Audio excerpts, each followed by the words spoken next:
to be honest on this show, sincerely. But we're also going to work to be calm and amused because, honestly, what's the option right now? Keep your sense of humor. That's what they tell you when things get really dark, and it's good advice. Humor brings perspective. All of us could use some perspective right now.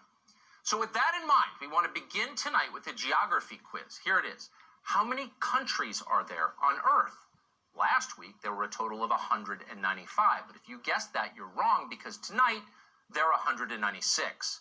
Ladies and gentlemen, say hello to the latest addition to the global family of nations, the Capitol Hill Autonomous Zone, formerly known as downtown Seattle. City Hall! City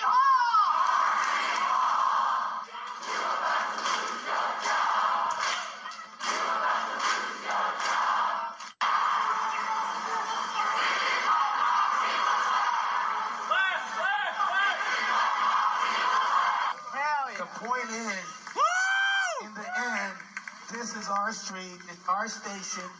Whose street? Our street! Whose street? Our street!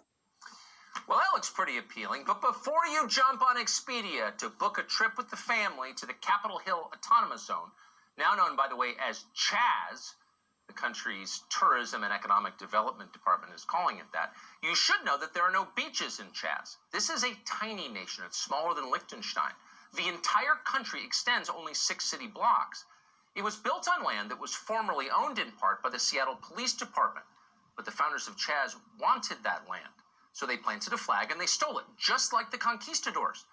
The first thing they did after they declared nationhood, and this was a bit of a surprise given that these modern conquistadors claim to be progressive ideologues, but the first thing they did was establish rigid national borders.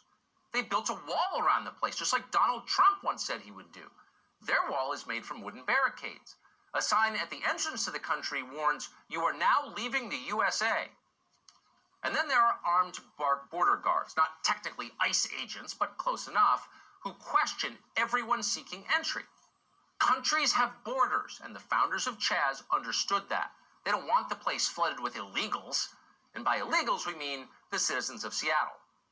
We've been hearing from community members that they have been subjected to barricades set up by the protesters, with some armed individuals running them as checkpoints into the neighborhood.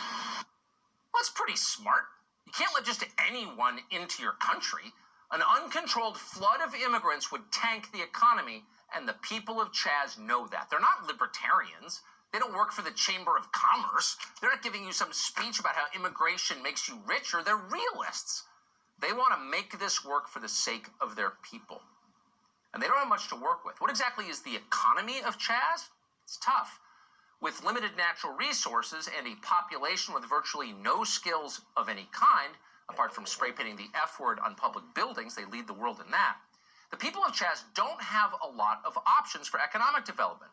So they've gone with extortion through violence. Again, just like the conquistadors. It's a time-tested formula, and it's lucrative. We have heard anecdotally reports of citizens and businesses being asked to pay a fee to operate within this area. This is the crime of extortion. Well, like the nation it broke from, its mother nation, the United States, the Capitol Hill Autonomous Zone is what political philosophers call a proposition nation. It's a country based on an idea rather than particular people. The founding idea in Chaz, its Magna Carta, its Constitution, its raison d'etre, is that cops are bad. Very, very bad. The police are bad and should be abolished. So not surprisingly, Chaz has banned police from its territory. The surrounding city of Seattle seems okay with that decision. I mean, does the government of Italy dictate local policies within the Vatican City? No, of course not. It's autonomous. Same thing here. What's amazing, though, is that the leaders of Chaz would like to dictate policies in the city of Seattle. And so they're demanding that Seattle get rid of its police force and close all jails and prisons. At this point, Chaz has not yet been admitted to the UN. Presumably there's an email headed there now. But as the Seattle Police Chief Carmen Best explained, the country already has recognition from the Seattle city government.